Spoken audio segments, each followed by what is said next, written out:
जनपद भदोही यूपी, प्राथमिक विद्यालय रामापुर फर्स्ट। बच्चों ये कहानी उस समय जब हमारे यहाँ अंग्रेज लोग 400 साल शासन किए उस समय की कहानी है।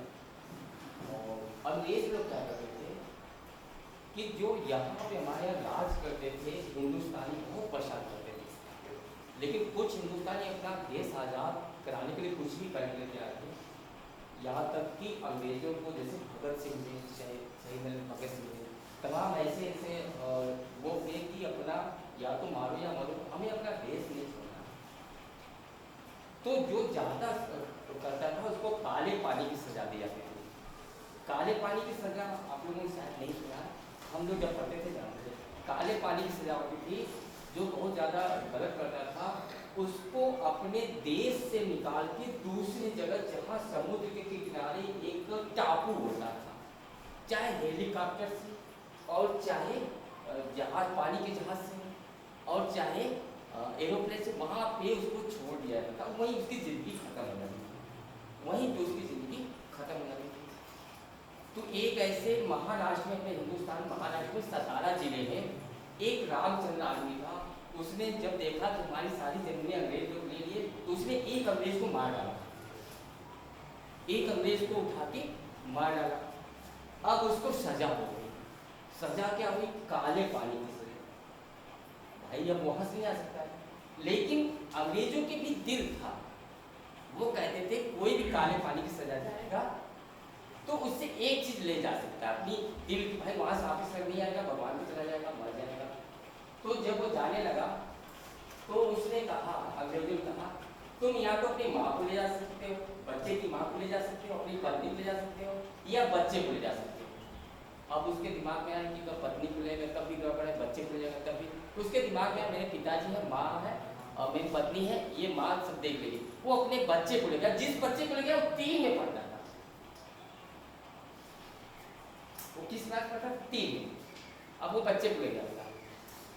अंग्रेजों ने क्या किया कि जहाज से ले जाके उसको वहाँ पे छोड़ दिया। अब खाने पीने को कुछ नहीं था, खाने पीने को वही पेड़ थे, उसमें फल आते थे, कुछ जमीन में होता था जैसे गाजर, मूली जैसे कुछ चीज, और वहाँ बड़े बड़े जंगली जानवर आते थे। तो कुछ दिन बाद ये सोचा मेरा बच्चा 3 में है, ये अपने देश कैसे पहुँचेगा, उसके दिमाग में नाचने लगा। फिर कुछ एक दिन सोच रहा था, रात में सोच रहा था, 1 महीना हो गया, 2 महीने हो गया, अब वो फल फूल खाते और जीवन बिता लेते।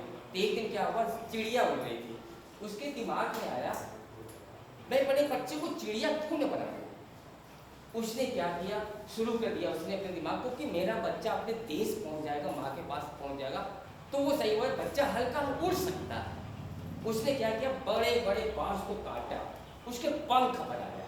क्या बनाया? पंख। अब पंख कैसे बनता? उसने पट्टी छोटी छोटी बनाई, और फिर उसमें हवा निकल जाएगा तो कैसे बनेगा। तो उसे चिड़ियों को देखा था, उसके पंख होते हैं, उसका ऐसे पर से ढका होता है। तो वहाँ जहाँ पे काले पानी सजा मिली थी, उन जंगलों में मधुमक्खी थी। मधुमक्खी से मोम लिया। क्या लिया? मोम लिया। मोम को पक्षी के ऊपर चिपकाया कि मेरा बच्चा उड़ लेगा, तो वो उसने ऐसे बनाया। फिर क्या किया, बच्चे को छोटे छोटे ऊंचाई पे टीले बने थे, कुछ ऊंचा होता था, उसने सिखाया बच्चे को, बस शरीर उसका हल्का था, ऐसे ऊंचा ले जाके पहले सिखाया, ऐसे ऐसे करता था, तो बच्चे को मजा आने लगा। कुछ दूर उड़ता फिर चलाता, रोज 1-1 घंटे सिखाता, रोज 1-1 घंटे सिखाता। अब वो सीखते सीखते बच्चा उड़ने लगा, कि अब उसको भी लगा कि ये मेरा बेटा माँ के पास पहुँच जाएगा और मैं तो यहीं खत्म हो जाऊँगा। अब वो बच्चा उड़ने लगा, उसको मजा आने लगा। अब एक दिन क्या हुआ कि उसने सोचा कि आज आखिरी दिन है, 3 घंटे लगते थे अपने देश में आने के लिए, समुद्र होता था 3 घंटे लगते थे, तो 3 घंटे में पार करना था। वो डेली सिखाता था, सुबह 5 से 6-7 बजे तक 3 घंटे सिखाता, प्रैक्टिस करता था। तो सोचा कि जब वो 3 घंटे में अपना पहुंच जाएगा और वो हो जाएगा। इसके बाद क्या हुआ, जिस दिन फाइनल बच्चे को अपने देश हिंदुस्तान वापस आना था, वो ले गया सबसे ऊंचे पहाड़ पे, सबसे ऊंचे पहाड़ से, कि वहाँ से उड़ेगा तो ठीक है अपने देश पहुँच जाएगा। और फिर वहाँ से क्या किया, बच्चे को ढकेल दिया ठीक 5 बजे, कि 3 घंटे में पहुँच जाएगा 8 बजे। लेकिन हुआ क्या वो बच्चा जैसे ही वहां चला उसको मजा आने लगी। पहली बार इतना लंबा सफर किया था, उड़ने लगा। कभी एकदम ऊपर चला जाता, कभी नीचे आता, कभी ऊपर चला जाता, कभी नीचे आता। वो भूल गया, वो 3 घंटे भूल गया। और जैसे ही 8 बजा, अभी आधा आधा सफर किया था उसने। उस बच्चे ने क्या किया था, आधा दूर गया था। और 8 बजे के बाद धूप निकलना शुरू हुई और धीरे धीरे मोम गलता रहा। फिर ऊपर जाने लगता तो मोम गल गई कि नहीं जा पाता। फिर क्या हुआ, नीचे आता ऊपर जाता, 9 बज गया, धूप तेज होती गई। वो पापा की बात भूल गया, खेलने लगा और अंत में क्या था, घर नहीं पहुंच पाता। आधा दूर रहता है तभी वो समुद्र में डूब जाता है। इसीलिए बच्चों, जो भी माँ है, बाप है, सर है, उनकी बात मानना चाहिए।